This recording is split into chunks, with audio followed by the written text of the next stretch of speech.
Hello बच्चों, welcome to कोग्नेटिक्स institute. स्वागत है आपका एक बार फिर से कोग्नेटिक्स पे। आई होप आप सबकी तैयारी बहुत अच्छे से चल रही होगी और आपकी वेकेशंस भी चल रही हैं तो वो भी अच्छे से चल ही रही होंगी, है ना। वेकेशन के साथ साथ अपनी तैयारी को मत भूलना भाई, है ना। तैयारी बहुत ज़्यादा इंपॉर्टेंट है। एक ही बार बोर्ड्स देने हैं, ठीक है। जेई का चांस तो फिर भी आपको एक बार मिल जाएगा, लेकिन बोर्ड्स में आप कोशिश करो कि 95% तक रखो, है ना। क्योंकि मैं इसलिए बोल रहा हूँ, आगे बताएंगे आपको। चलो आ जाए हमारा इलेक्ट्रिक चार्जेस एंड फील्ड का लेक्चर नंबर 9। आज हम क्या क्या कवर करने वाले हैं? Electric field due to dipole. Sir ये तो हमने लास्ट क्लास में कवर कर लिया था, है ना। इसमें हमने एक्सियल लाइन कवर कर ली थी, इसमें हमने इक्विटोरियल पॉइंट कवर कर लिया था, बिल्कुल। इसमें हमने रैंडम पॉइंट की कोई डिस्कशन नहीं की थी। जरूरी थोड़ी है भाई, जहां पे हमें इलेक्ट्रिक फील्ड निकालनी है डाइपोल के कारण, वो पॉइंट या तो आपका एक्सियल लाइन पे हो, है ना, या फिर आपका इक्वेटोरियल लाइन पे हो। इन दोनों के कहीं बीच में भी तो हो सकता है, कहीं पे भी हो सकता है। तो आज हम ये डिस्कस करने वाले हैं, और अगर आपने ये समझ लिया तो आपका इक्वेटोरियल और एक्सियल यहीं से ड्राइव हो जाएगा। डायपोल इन एक्सटर्नल फील्ड मतलब किसी और की फील्ड में अगर आप डायपोल को रखते हो तो डायपोल कैसे बिहेव करेगा। Potential energy of dipole in a field. तो सबसे पहले चैनल को क्या करना है भाई, सब्सक्राइब करना है। आप में से बहुत से बच्चे सब्सक्राइब नहीं कर रहे हैं और पता नहीं आपका रिस्पॉन्स भी थोड़ा सा धीमा हो गया है। आई होप लेक्चर्स तो सारे बहुत बढ़िया आ रहे हैं, और मैं गारंटी दे सकता हूँ कि आपकी ऑफलाइन कोचिंग से बेटर आपको यहाँ पे समझ आने वाला है और आपके डाउट्स भी क्लियर होने वाले हैं। आज थ्योरी हम जल्दी से कवर कर लेंगे, और नेक्स्ट लेक्चर में भी हम थ्योरी डिस्कस कर लेंगे। गोस्लो हमारा रह जाएगा एक पार्ट, उसमें थ्योरी करके फिर हम इसके क्वेश्चंस अटेम्प्ट करेंगे, ठीक है। क्वेश्चन हम एक साथ करेंगे। चलो, और जिसने टेलीग्राम चैनल ज्वाइन नहीं किया है तो ज्वाइन कर लो, वहां पे आप अपने डाउट्स मेरे से पूछ सकते हो, मैं आपका आंसर करूंगा। चलिए, electric field due to dipole. उससे पहले हम एक काम करते हैं। अरे चलो, ठीक है। हमने अभी तक क्या पढ़ा है? What we have learn so far. हमने अभी तक क्या पढ़ा है? इलेक्ट्रिक डायपोल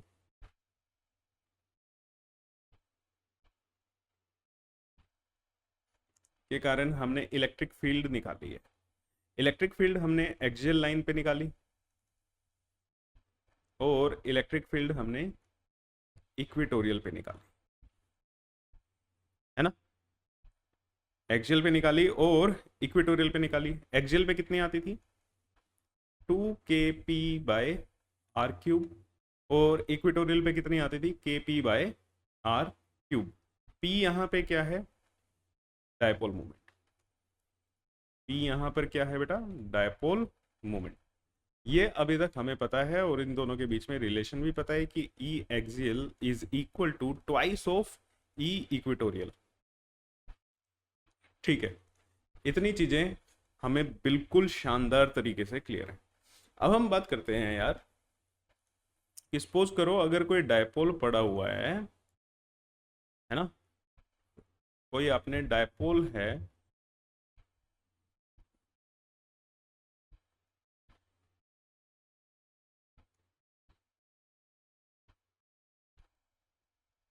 अब क्या ये जरूरी है कि पॉइंट हमारा इक्वेटोरियल पे ही होगा?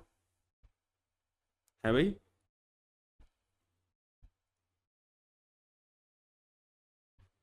क्या हो रहा है ये? Technical issue.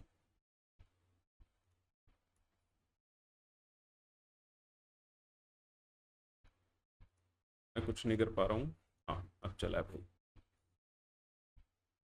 आपने इस पॉइंट पे निकालना सीख लिया। इस लाइन पे कोई पॉइंट है ना। यहाँ पे आप कोई पॉइंट रख दो, यहाँ पे आप कोई पॉइंट रख दो, इन सब पॉइंट्स पे आप निकाल लोगे, ठीक है। बिल्कुल सर, इन सब पॉइंट्स पे हम निकाल लेंगे। पहले मैं डायपोल बना देता हूँ। चलो, डायपोल बनाने की यहाँ पे कोई जरूरत है नहीं। हम ऐसा करते हैं, हम अपना डायपोल ऐसे दिखाते हैं। ये हमारा क्या है? डायपोल है, ठीक है। तो जो पॉइंट्स मैंने मार्क किए हैं उनसे आप इलेक्ट्रिक फील्ड निकाल सकते हो, बट मैं कह रहा हूँ कि यार मुझे तो यहाँ पे निकालनी है, ठीक। मुझे तो अब यहाँ पे इलेक्ट्रिक फील्ड निकालनी है। अब ये पॉइंट, है ना, ये पॉइंट ना तो आपका एक्सियल लाइन पे है और ना ही इक्वेटोरियल पे है। तो अब इनमें से आप जो आपने दो फॉर्मूले पढ़े, 2 kp/r³ और kp/r³, इनमें से आप यहाँ पे कुछ भी नहीं लगा सकते। ठीक है, इनमें से आप यहाँ पे कुछ भी नहीं लगा सकते। क्लियर हुआ मामला क्या है?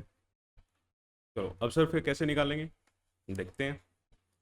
हम क्या करेंगे, अब इसकी कैलकुलेशन अगर वैसे जाओगे तो बहुत डिफिकल्ट हो जाएगी। हमारा डायपोल मोमेंट ये है, अब ये जो आपका पॉइंट है ये किसी ना किसी आर डिस्टेंस पे है और थीटा एंगल पे है, किसी ना किसी आर डिस्टेंस पे है और क्या है, थीटा एंगल पे है। अब हम क्या करते हैं, हम अपने डायपोल मोमेंट को ही रिजोल्व कर लेते हैं। हम अपने डायपोल मोमेंट को ही रिजोल्व कर लेते हैं।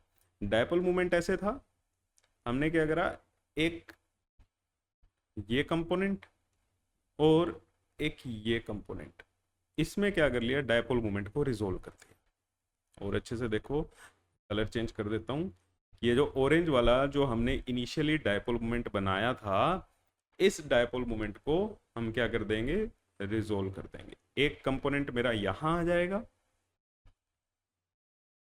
p साइन थीटा, और एक कंपोनेंट मेरा इस एंगल के साथ वाली लाइन पे आ जाएगा, ये क्या होगा, p cos theta.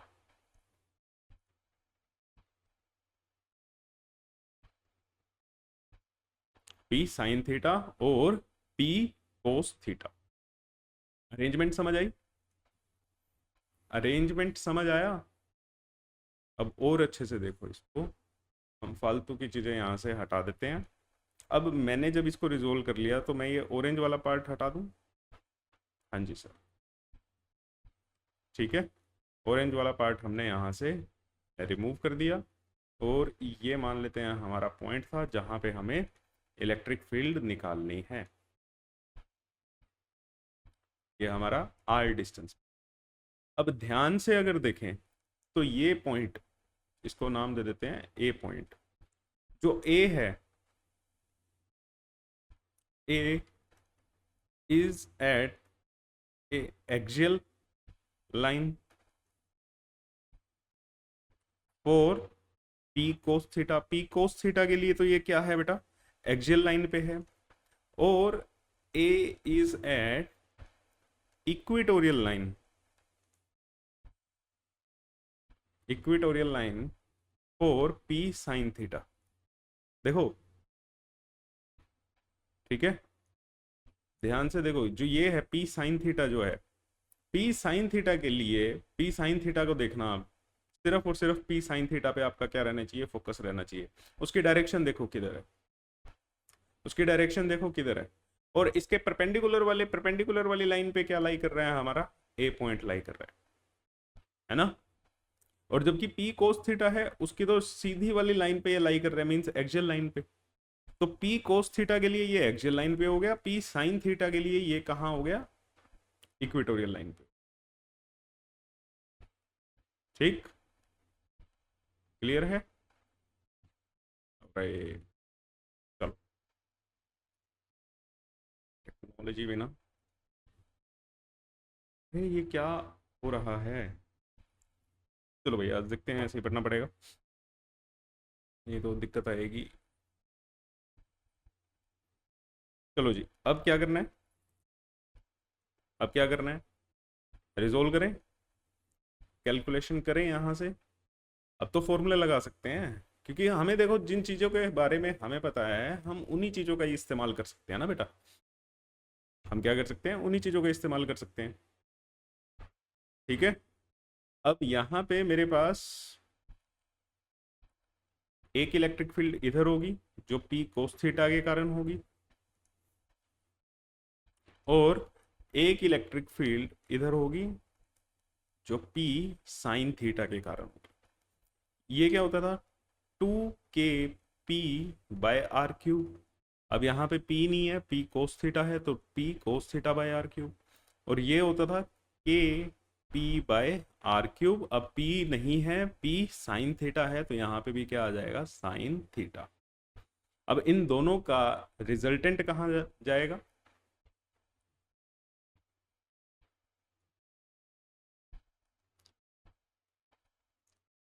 Net electric field कुछ आपकी ऐसे आने वाली है, ठीक है। नेट इलेक्ट्रिक फील्ड आपकी ऐसे आने वाली है, समझ गए हो। अब दो वेक्टर 90 डिग्री पे हैं, तो मतलब अंडर रूट ले लेंगे, ठीक है। इसको बाद में कैलकुलेशन के तौर पे ही देखते हैं। अब देखो ये जो है ये कितने एंगल पे हो गया, अल्फा पे, इसे हम क्या ले लेते हैं, अल्फा। तो ई नेट की डायरेक्शन क्या आई आपका। अब अगर मैं इनिशियली डायपोल बनाऊं, है ना, डायपोल अगर बनाते हैं, डायपोल हमारा ऐसे, डायपोल अगर हम बनाएं तो डायपोल तो ये था, डायपोल से थीटा एंगल, थीटा से फिर अल्फा एंगल घूम गया। नेट एंगल अगर आप देखोगे यहाँ पे, अगर मैं डॉटेड लाइन बनाऊं, ये एंगल आपका थीटा रहेगा। तो डायपोल से नेट इलेक्ट्रिक फील्ड की डायरेक्शन कहाँ चली गई है, थीटा प्लस अल्फा पे। एक कैलकुलेशन अभी हम करेंगे। चलो मैग्नीट्यूड देखें पहले। मैग्नीट्यूड ई नेट क्या आएगा हमारा, under root 2 kp cos theta by are cube का whole square plus kp sine theta by are cube का होल स्क्वायर। तो यहां से जब आप स्क्वेयरिंग करोगे, चलो लिख लेते हैं, 4 kp के स्क्वायर पी स्क्वायर, है ना, cos square theta upon r की power 6 plus k square p square sine square theta upon r की पावर 6। तो यहाँ से आपको नज़र आ रहा है कि के पी बाय आर क्यूब क्या आ जाएगा, बाहर आ जाएगा, है ना। के पी बाय आर क्यूब आपका क्या आ गया, बाहर आ गया। अंदर क्या बचा, 4 कोस square theta plus sign square theta. अब अगर इसको मैं 1 - साइन स्क्वायर थीटा को अगर हम 1 - कोस स्क्वायर थीटा पुट कर देते हैं, तो हमारे पास अंदर क्या बचेगा, 3 कोस स्क्वायर थीटा प्लस 1। अंदर हमारे पास यही बचेगा, ठीक है। आई होप क्लियर है इतना। तो ये तो आ गया था मैग्नीट्यूड। अब देखो एक्सियल लाइन के लिए, एक्सियल लाइन के लिए थीटा की वैल्यू क्या कर दो, 0 कर दो। भाई देखो यार, जो हमने कल दो रिजल्ट निकाले थे, है ना, हमने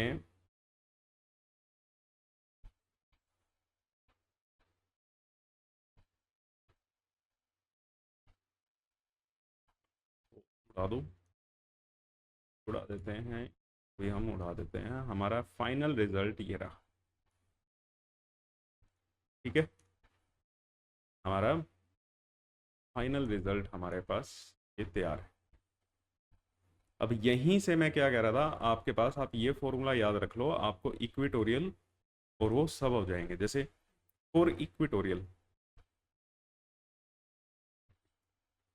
थीटा की वैल्यू 90 कर दो, क्योंकि यहाँ पे थीटा क्या हो जाएगा, इक्वेटोरियल के लिए इस पॉइंट पे आना पड़ेगा ना आपको।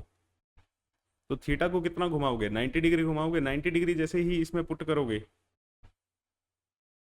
90 डिग्री इसमें जैसे ही पुट करोगे, तो ई नेट कितना आ रहा है आपके पास, के पी बाय आर क्यूब। तो यही तो रिजल्ट था, है ना, यही तो आपका रिजल्ट था ई इक्वेटोरियल का। और फॉर एक्सियल लाइन,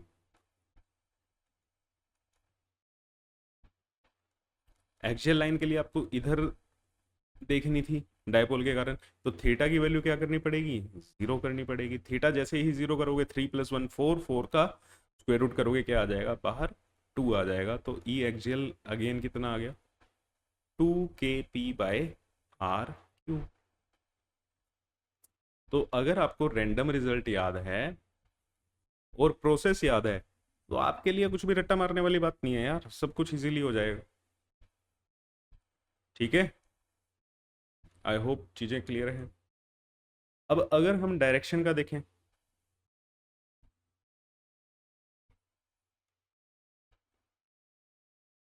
अगर हम डायरेक्शन देखें, डायरेक्शन ऑफ नेट,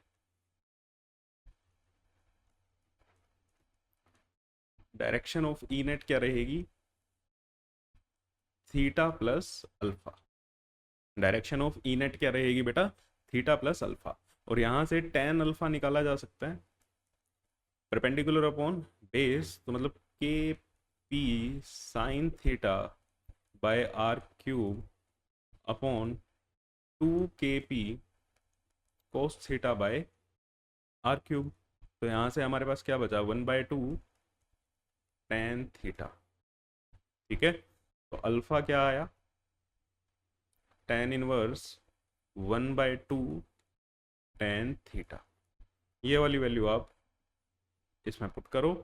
डायरेक्शन क्या है हमारे पास, डायरेक्शन का कोई वैसे रिजल्ट याद नहीं रखना, यहीं से निकालनी है। Theta plus alpha is equal to theta plus tan inverse 1/2 tan theta. एक ही वेरिएबल की टर्म में आ गया ना, देखो। ठीक है, अब सारा का सारा खेल डायरेक्शन का भी किस पे डिपेंड हो गया, थीटा पे ही डिपेंड हो गया। ठीक है, तो ये था किसी रैंडम पॉइंट पे अगर आपको निकालनी है, ये हमने लास्ट क्लास में डिस्कस किया था। आज हमने रैंडम पॉइंट पे देखा, और रैंडम पॉइंट पे कैसे निकालते हैं ये डेरिवेशन आपके इंपॉर्टेंट है भाई, बोर्ड्स के लिए भी पूछा जा सकता है। इसको बहुत इंपॉर्टेंट मार्क करके चलना, क्योंकि यहीं से आपके दोनों रिजल्ट ड्राइव हो जाते हैं, इक्वेटोरियल वाला भी और एक्सियल वाला भी। और डायरेक्शन कैसे थीटा पे डिपेंड कर रही है सिर्फ, वो भी आपको प्रूव करना आ सकता है 2 नंबर में। तो आई होप आपके लिए अब ये चीज़ें क्लियर हैं। ठीक है, अच्छा ऐसा है तो इस पेज को क्या हो रहा है भैया,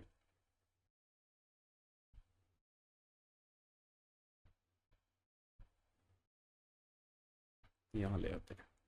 dipole in external field, external field मतलब, एक्सटर्नल फील्ड का मतलब है बेटा हम यहाँ पे डायपोल की फील्ड को कंसीडर नहीं करेंगे।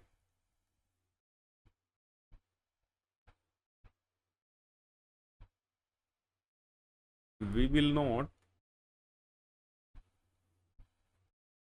वी विल नॉट कंसिडर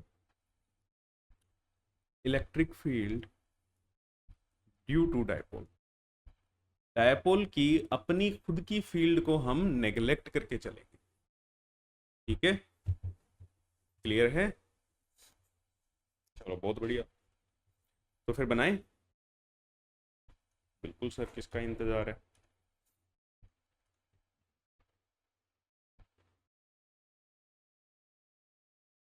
चलो, ये हमारी क्या है, तो एक्सटर्नल फील्ड हमने ये बना ली। अब इस एक्सटर्नल फील्ड में, इस एक्सटर्नल फील्ड में आपने क्या रखना है, डायपोल रखना है। इस एक्सटर्नल फील्ड में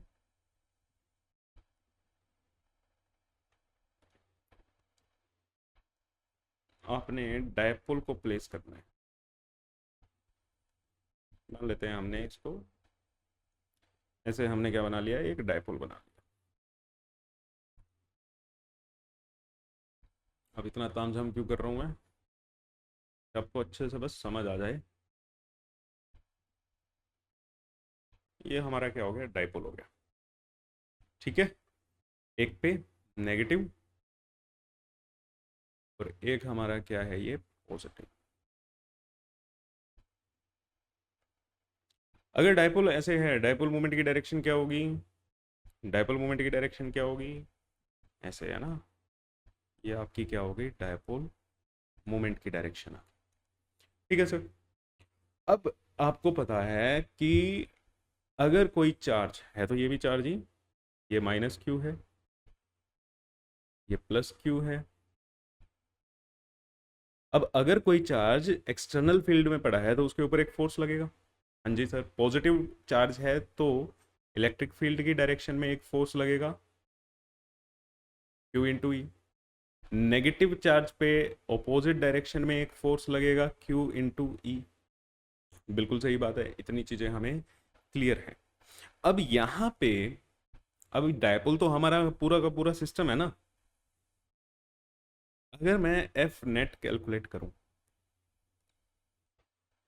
डायपोल के ऊपर तो वो तो जीरो है।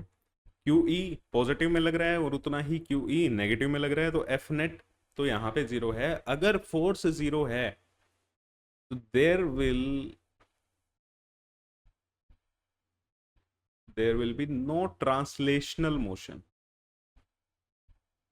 No translational motion. कोई भी ट्रांसलेशनल मोशन तो यहाँ पे नहीं होगा। ट्रांसलेशनल मोशन कहने का मतलब क्या है सर आपका, है ना? मतलब इस फोर्स के कारण ये आगे पीछे नहीं जाएगा। ठीक है सर, इतनी बात तो समझ गई, है ना? लेकिन यार अब तुम देखो, एक फोर्स तुम इसको ऐसे खींच रहे हो, एक इधर खींच रहे हो, ये ऐसे घूम तो सकता है? बताओ, है भाई? ऐसे घूम तो जाएगा ये, या नहीं घूमेगा? हाँ सर, है ना?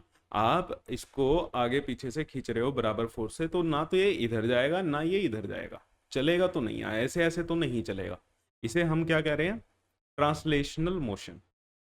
लेकिन घूम तो सकता है ये, ऐसे तो घूम जाएगा, टर्न तो हो सकता है, रोटेट तो कर सकता है, और बढ़िया वर्ड अगर हम यूज करें, है ना? रोटेट ऐसे हो जाएगा सर ये, बिल्कुल हो जाएगा। ठीक है, क्लियर है, समझे? समझ गए ना? But there will be rotation, और रोटेशन भी किसके कारण हो रही है? इसी फोर्स के कारण हो रही है, ड्यू टू दिस फोर्स। इस फोर्स के कारण ये आगे नहीं जाएगा, लेकिन इस फोर्स के कारण बेटा ये घूम तो सकता है। हाँ सर, बिल्कुल सही बात है। अब घूम सकता है तो घुमाओ,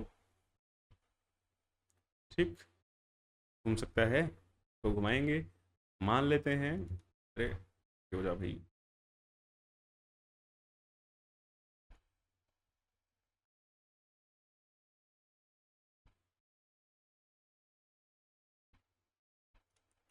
ये जो फील्ड है, इससे एंगल कितना बन रहा है? ये थीटा। फील्ड से कितना एंगल बन रहा है? थीटा। अब आपको घुमाने के लिए कौन सा फोर्स चाहिए, क्या चीज चाहिए? टॉर्क। कोई भी चीज, मोमेंट ऑफ फोर्स क्या होता है? टॉर्क होता है ना। तो यहां पे हम टॉर्क निकाल सकते हैं। इन दोनों के बीच में डिस्टेंस ये हो जाएगा, ठीक है? और अगर हम सेपरेशन डी लेके चलें, सेपरेशन कितना मान के चलें बेटा? डी अगर हम मान के चलें,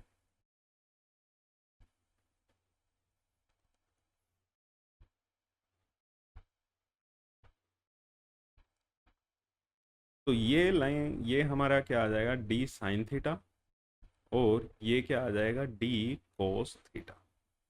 इतना आ जाएगा। अब टॉर्क क्या होगा? टॉर्क क्या होता है? Either force into perpendicular distance.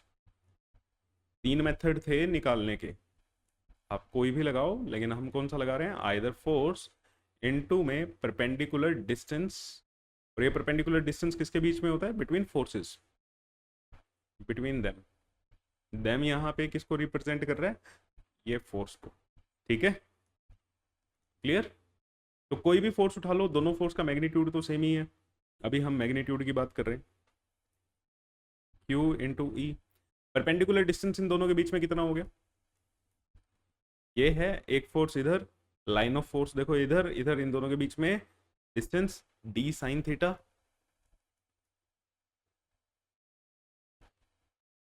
तो क्या आया Q E D sine theta, और क्यू इंटू डी को हम क्या लिख सकते हैं भाई, डायपोल मोमेंट लिख सकते हैं, पी ई साइन थीटा। ये आया टॉर्क का मैग्नीट्यूड। अब टॉर्क एक वेक्टर क्वांटिटी है, टॉर्क क्या है, एक वेक्टर क्वांटिटी है, तो इसका वेक्टर फॉर्म बनाओगे तो वेक्टर फॉर्म में क्या बनेगा, P क्रॉस ई, साइन थीटा है ना, साइन थीटा किस में आता है बेटा, क्रॉस प्रोडक्ट में आता है, और वैसे भी हमें क्रॉस प्रोडक्ट से ही आपको क्या मिलेगी, वेक्टर क्वांटिटी मिलेगी, डॉट प्रोडक्ट से तो आपको वेक्टर क्वांटिटी मिलेगी ही नहीं। क्लियर है। डायरेक्शन कैसे निकालते थे, क्रॉस प्रोडक्ट अगर है तो डायरेक्शन कैसे निकालते थे, राइट हैंड हम रूल,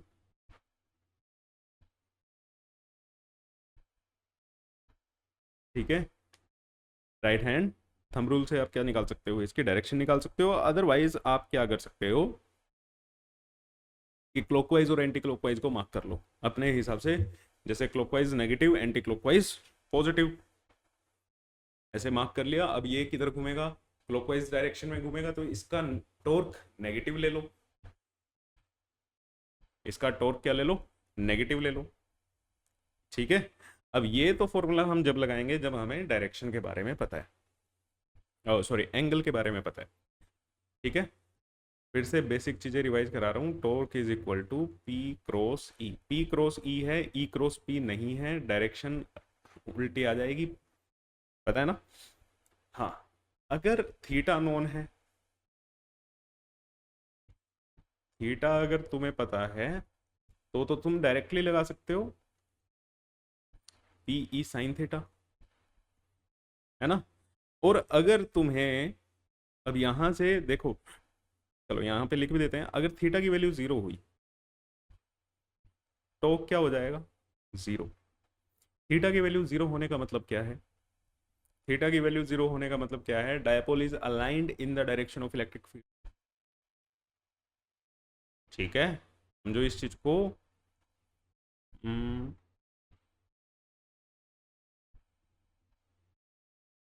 कैसे समझाएं भाई, कैसे समझाएं, चलो इसको थोड़ी देर के लिए कॉपी ही कर लेते हैं, छोटा कर लें, यहाँ पे ले आते हैं।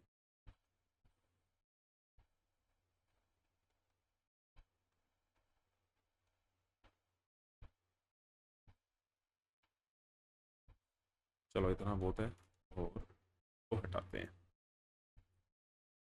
तो भी थोड़ा दूर दूर कर देते हैं,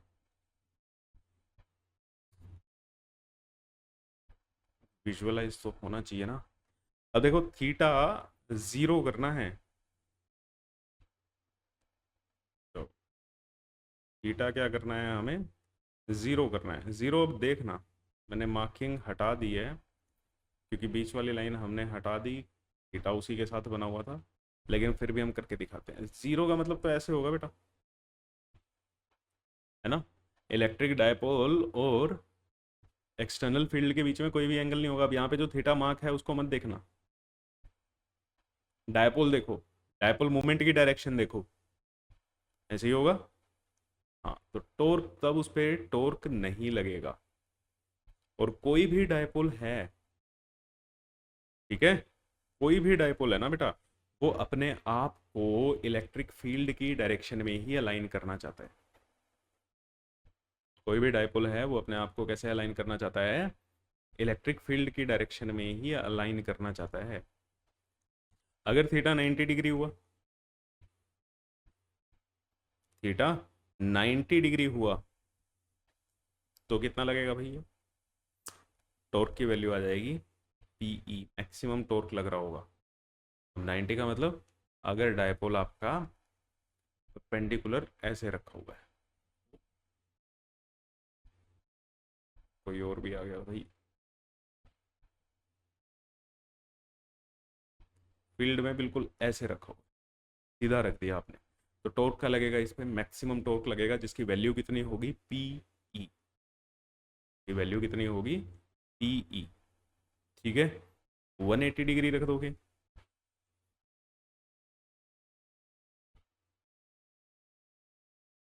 तब भी टॉर्क क्या लगेगा, जीरो। लेकिन 180 डिग्री पे जैसे ही आप इसको हल्का सा छेड़ दोगे ना, ये अपने आप को इलेक्ट्रिक फील्ड की डायरेक्शन में अलाइन करने की कोशिश करेगा। ठीक है, मैं यहाँ पे ये नोट लिख रहा हूँ।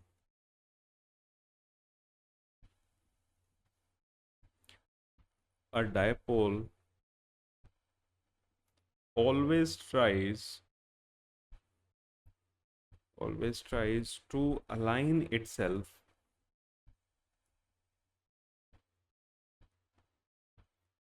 in the direction of external electric field। अपने आप को एक्सटर्नल इलेक्ट्रिक फील्ड की डायरेक्शन में लेके जाना चाहता है, क्योंकि यहाँ पे फिर क्या होता है बेटा, क्या होता है, स्टेबल इक्विलिब्रियम होता है। ठीक है, यहाँ पे क्या होता है, स्टेबल इक्विलिब्रियम होता है। ठीक है, थीटा अगर जीरो है तुम्हारा, तो नेट फोर्स भी जीरो, नेट टॉर्क भी जीरो। ठीक है, नेट फोर्स भी जीरो हो जाएगा और नेट टॉर्क भी जीरो हो जाएगा, और वो स्टेबल इक्विलिब्रियम। वो कैसा इक्विलिब्रियम होगा, स्टेबल इक्विलिब्रियम। ठीक है, अब दूसरा पॉइंट क्या था हमारा, यहाँ पे हम क्या डिस्कस कर रहे थे कि if tau B, oh sorry, p और ई अगर तुम्हें आई कैप, जे कैप और के कैप फॉर्म में दिया हो, ठीक है, जैसे पी पी एक्स आई कैप प्लस पी वाई जे कैप प्लस पी जेड के कैप, और इलेक्ट्रिक फील्ड भी ऐसे ही दी हो, ई एक्स आई कैप प्लस ई वाई जे कैप प्लस ई जेड के कैप। तो टाउ जब तुम निकालोगे, टॉर्क जब तुम निकालोगे, तो तुम्हें पी क्रॉस ई करना है, और यहाँ पे तुम क्या यूज करोगे, यूज डिटर्मिनेंट। और अब तो आपने डिटर्मिनेंट पढ़ भी लिए है ना, तब हमारा टॉर्क कैसे निकलेगा बेटा, I cap, J cap, K cap, और पी क्रॉस ई है तो पी पहले रखोगे, P X, P Y, P Z, E X, E Y और ई जेड। यहाँ से आप डिटर्मिनेंट को सोल्व करके इजीली टॉर्क निकाल सकते हो। और ये बहुत अच्छा टॉपिक है, बहुत ज़्यादा पूछा भी जाता है। Dipole in external field, external field में हो गया तो डायपोल, उस पर क्या लगेगा, torque. Dipole is placed in an external field, it will experience torque. ठीक है, कितना टॉर्क लगेगा ये हमने देख लिया, कैसे कैसे लगेगा सब कुछ देख चुके हैं। यहाँ पे अगर चाहो तो लिख लेते हैं, ये जो पॉइंट है यहाँ पे तुम्हारा, अगर पूछा ज़्यादा, स्टेबल इक्विलिब्रियम आएगा। ठीक है, यहाँ पे अनस्टेबल इक्विलिब्रियम आता है। तो स्टेबल इक्विलिब्रियम जनरली पूछें तो theta is equal to zero पे। स्टेबल इक्विलिब्रियम कभी भी आपको चेक करना है, इक्विलिब्रियम क्या होता है, जहाँ पे नेट फोर्स जीरो होता है। अभी तक आप यही करते आए हो, नेट फोर्स और नेट टॉर्क जहाँ पे क्या हो, जीरो हो। ठीक है, इन दोनों पॉइंट पे नेट फोर्स और नेट टॉर्क जीरो है, वहां पे स्टेबल होगा, यहाँ पे अनस्टेबल होगा।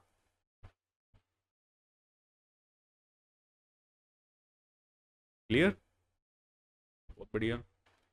कहाँ गई भाई स्लाइड, पोटेंशियल एनर्जी की अब अगर हम बात करें, इसको भी ऊपर ले आते हैं।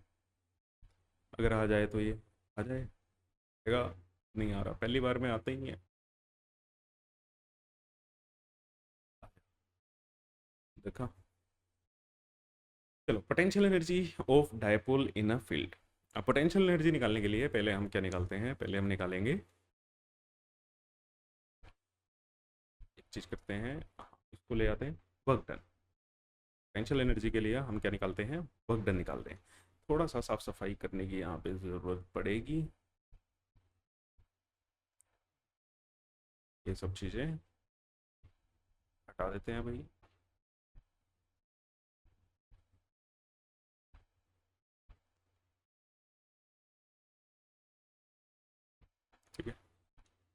कुछ ये भी खाली कर देते हैं।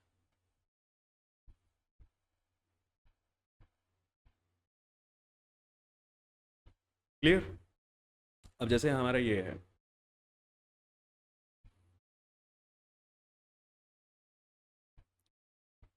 अगर मैं इस थीटा को, मतलब डायपोल को हल्का सा डिस्प्लेस अगर करूं, मान लो हमारे पास डायपोल ऐसे पड़ा हुआ है, अब मैं यहाँ से चीज़ें हटा रहा हूँ।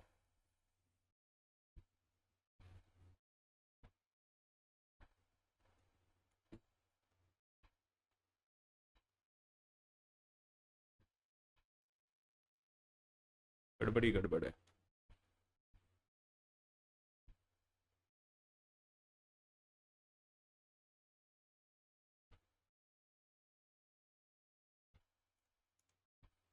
बहुत गंदा हुआ है।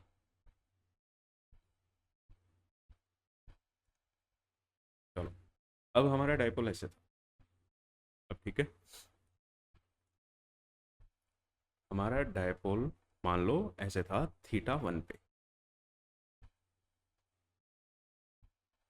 ठीक। और अगर अब मैं इसको क्या कर रहा हूँ, थीटा 2 पे अगर मुझे इसको लेके जाना है, थीटा 1 से हल्का सा मैंने क्या कर दिया, इसको रोटेट कर दिया बहुत स्मॉल एंगल से, बहुत ही स्मॉल एंगल से मैंने क्या कर दिया, इसको रोटेट कर दिया। ठीक। थीटा 2 पे हम इसको ले आए। अब इसको यहां से यहां तक लेके जाने में मुझे क्या करना पड़ेगा, देखो वर्क डन करना पड़ेगा, क्योंकि हम टॉर्क की डायरेक्शन के ऑपोजिट डायरेक्शन में जा रहे हैं। हम क्या कर रहे हैं, टॉर्क की डायरेक्शन के ऑपोजिट डायरेक्शन में जा रहे हैं। बिल्कुल सर। अब वर्क डन अगर कैसे निकालते हैं, वर्क डन का हमारे पास फॉर्मूला क्या होता है, एफ एस कोस थीटा, है ना, ऐसे ही होता था। अब यहाँ पे रोटेशन में देखो, बेसिक फॉर्मूला है ये तो। और एक चीज देखो, अब हो क्या रहा है रोटेशन में, यहाँ पे जब तुम इसको रोटेट कर रहे हो, थीटा वेरी कर रहा है। हाँ सर कर रहा है। थीटा अगर वेरी कर रहा है तो टॉर्क वेरी करेगा। बिल्कुल करेगा। और हमारा जो वर्क डन होता था, टाउ इंटू थीटा या एफ इंटू डी एक्स, अब वो हम डायरेक्टली तो निकाल नहीं सकते, क्योंकि दोनों चीजें क्या कर रही हैं, वेरी कर रही हैं, वेरी कर रही है। तो हमें जो वर्क डन आएगा, वो उसके लिए हमें इंटीग्रेट करना पड़ेगा। समझना है कि इंटीग्रेशन की जरूरत यहाँ पे क्यों पड़ी, क्योंकि थीटा भी वेरी कर रहा है, टॉर्क भी वेरी कर रहा है। तो अगर मैं स्मॉल वर्क डन निकालू, is equal to tau d theta, ठीक है। और टॉर्क की वैल्यू क्या है, p E sine theta d theta. Small work done मेरा ये आया। अब टोटल वर्क डन चाहिए, तो इस स्मॉल वर्क डन को इंटीग्रेट कर दो। कहाँ से कहाँ इंटीग्रेट करना है, कहाँ से लेके जा रहे हैं हम, थीटा 1 से थीटा 2 पे। तो थीटा 1 से थीटा 2 के लिए जब आप इसको इंटीग्रेट करोगे,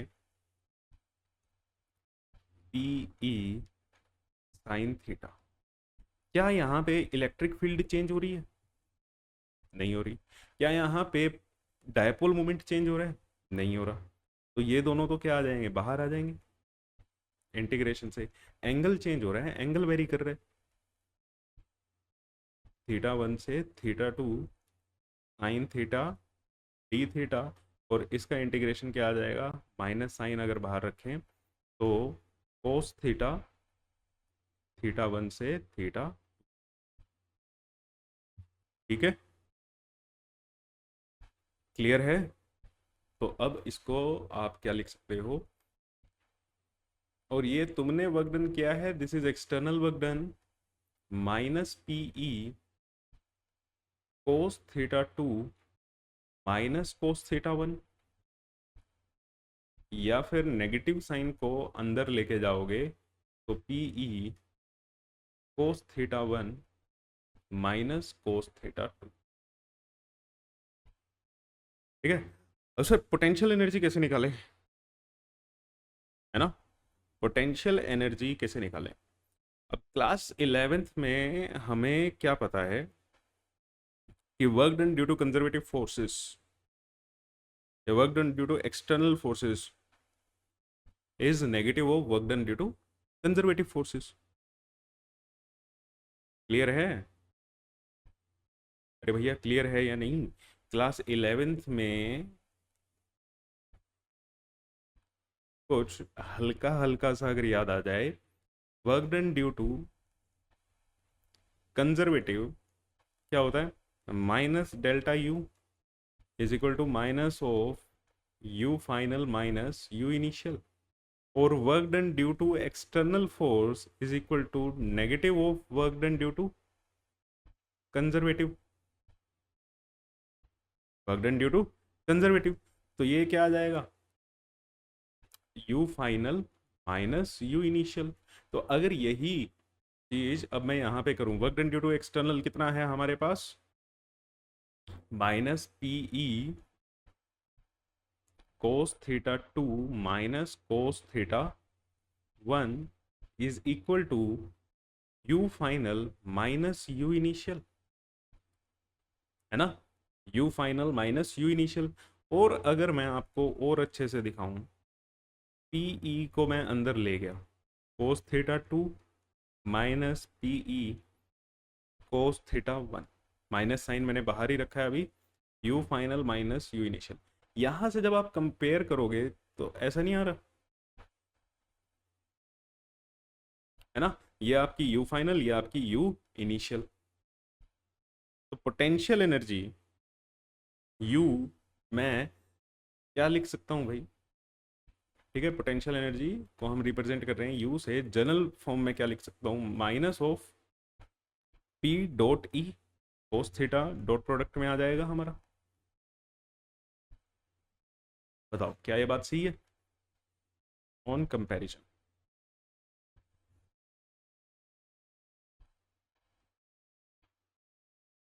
कंपेयर करके हमने इसको ऐसे लिख लिया, तो क्या यहाँ पे कोई दिक्कत है भाई, किसी को किसी तरह की कोई दिक्कत नहीं। तो यही तो है हमारा potential energy, minus p dot E या फिर U is equal to minus P E cos theta. ठीक है। अब यहाँ पे आपका एक छोटा सा घर का काम, ये माइनस साइन क्या रिप्रेजेंट कर रहा है,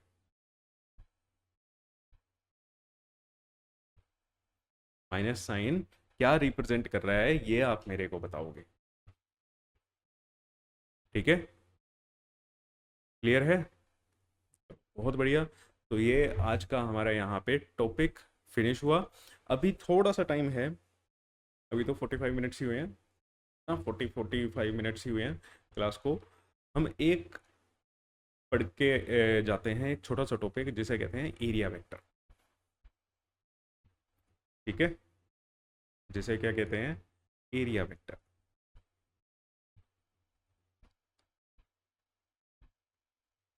एरिया वेक्टर हम करके चलेंगे, भी नहीं है, 5 मिनट लगेंगे सिर्फ, ये लोग, क्योंकि आगे आने वाले टॉपिक में हमें ये चाहिए एरिया क्या होता है। ठीक है, हमें बचपन से पता है, हमें बचपन से क्या पता है कि अगर मुझे किसी चीज़ का एरिया निकालना है, अरे ये क्या हो रहा है, जैसे फॉर एग्जांपल अगर आपके पास ऐसे अगर ये एक रेक्टेंगल आ जाए, है ना, जिसकी साइड क्या है एल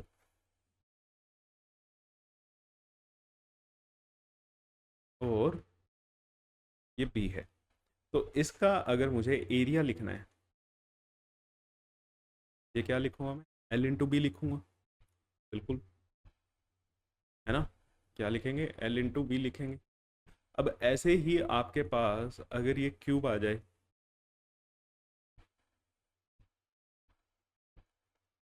अगर क्या आ जाइए, क्यूब आ जाए, तो इसका अगर आपको तो क्यूब में क्यों जा रहे हैं हम, भावनाओं में बह गए भाई। ठीक है, क्यूब में क्यों जा रहे हैं, हमें तो एरिया लिखना है, वॉल्यूम का वो था, स्क्वायर आ जाए तो आप लिख सकते हो। व्हाट अबाउट डायरेक्शन, तो यहाँ से एक चीज पता करना, area is a vector quantity. Area क्या होती है, वेक्टर क्वांटिटी होती है। अगर ये वेक्टर क्वांटिटी है तो इसकी एक क्या होगी, डायरेक्शन होगी, और डायरेक्शन जो होती है that is equal to perpendicular to surface, perpendicular to surface. अब सरफेस के परपेंडिकुलर होगी, सरफेस के परपेंडिकुलर तो दो साइड हो सकती हैं,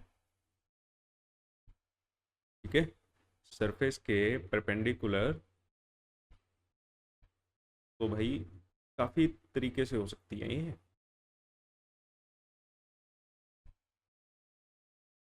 अगर मान लो ये हमारा सरफेस है, ठीक, ये एल हो गया,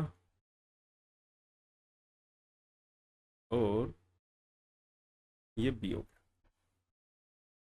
अब यहाँ पे एरिया तो मैंने निकाल लिया, एरिया तो आप निकाल लोगे, एल क्रॉस बी,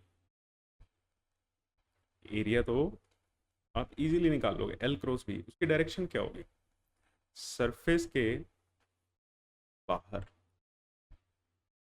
ठीक है, सरफेस के क्या होगी बेटा, परपेंडिकुलर लेना है सरफेस से। अब सर सरफेस के अंदर भी तो हो सकती, बिल्कुल हो सकती थी, परपेंडिकुलर तो सर ये भी है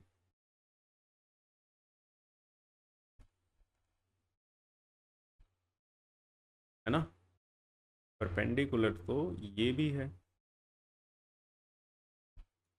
अब हमें कौन सी लेनी है, हम लेते हैं जहां से हम जिधर से देख रहे हैं आउटवर्ड कौन सा पड़ रहा है, ठीक है, परपेंडिकुलर टू द सरफेस तो लेंगे, लेकिन आउटवर्ड डायरेक्शन में, किस डायरेक्शन में, outward direction.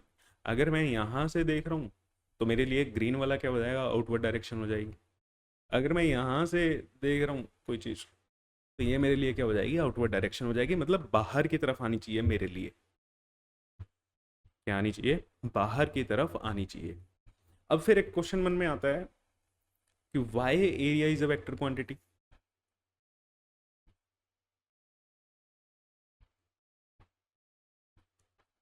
Y area is अ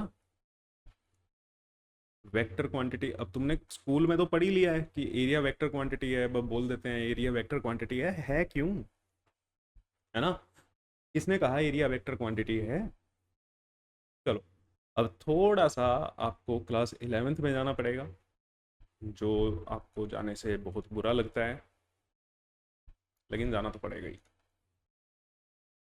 ये सपोज करो हमने यहाँ पे दो वेक्टर लिए,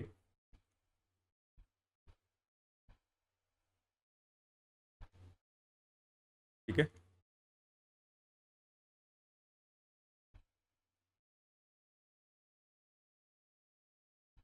हमने यहाँ पे दो वेक्टर्स लिए, एक ए वेक्टर और एक बी वेक्टर, और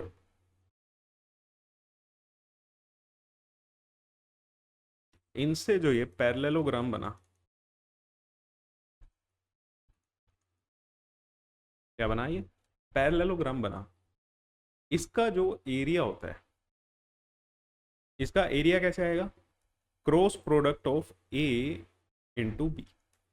अब एरिया क्रॉस प्रोडक्ट से आ रहा है ना, ए क्रॉस बी हमारा ये आएगा, डायरेक्शन देखो, डायरेक्शन भी देखो क्या है, बी के भी परपेंडिकुलर, ए के भी परपेंडिकुलर, प्लेन के भी क्या है, परपेंडिकुलर है, इस सरफेस के बिल्कुल परपेंडिकुलर आ रही है, बिल्कुल सर।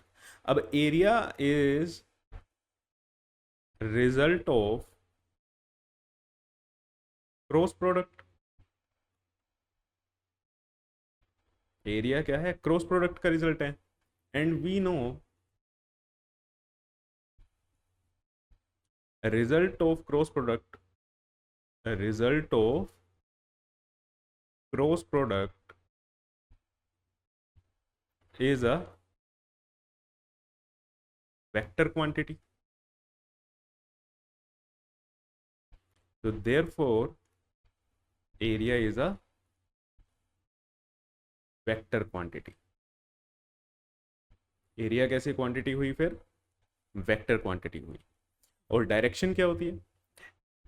ए क्रॉस बी की अगर तुम डायरेक्शन की बात करोगे that is perpendicular to A vector, perpendicular to B vector, perpendicular to plane of A and B. जिस प्लेन में ए वेक्टर और बी वेक्टर है उसके प्लेन के भी क्या है? परपेंडिकुलर है. तो वही तो हम कह रहे हैं कि सरफेस के भी क्या होता है? परपेंडिकुलर होता है. एरिया वेक्टर की डायरेक्शन क्या होती है? सरफेस के भी क्या होती है? परपेंडिकुलर होती है. आई होप आपको अब चीज क्लियर है कि why area is a vector quantity. ठीक है, क्लियर है. तो यही आज के लिए पढ़ाना था. कल से हमारा गोस्लो स्टार्ट हो जाएगा, इलेक्ट्रिक फ्लक्स, गोस्लो, फिर आपका चैप्टर खत्म. चलिए मिलते हैं आपसे नेक्स्ट क्लास में. Thank you so much. बने रहो भाई और पढ़ते रहो. चैनल को ज़्यादा से ज़्यादा शेयर कर दो.